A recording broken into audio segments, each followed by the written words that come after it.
Warga di Kabupaten Oku berharap pemerintah cepat bangun palang pintu di beberapa perlintasan rel sepur di Kabupaten Oku. Ingat, lalu lintas di beberapa perlintasan tersebut cukup padat. Satrio, salah satu warga Oku, ngaku hampir setiap tahun terjadi kecelakaan lalu lintas di palang pintu sepur. Kecelakaan terjadi di perlintasan sepur yang tak katik palang pintunya.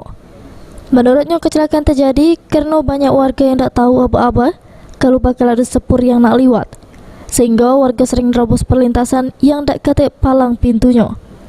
Warga berharap pemerintah cepat bangun palang pintu sepur supaya kedepannya tak katik lagi korban yang mengalami kecelakaan waktu lewat di beberapa palang pintu. Ini masih banyak palang pintu yang belum ada. Apa mas tanggap begitu mas?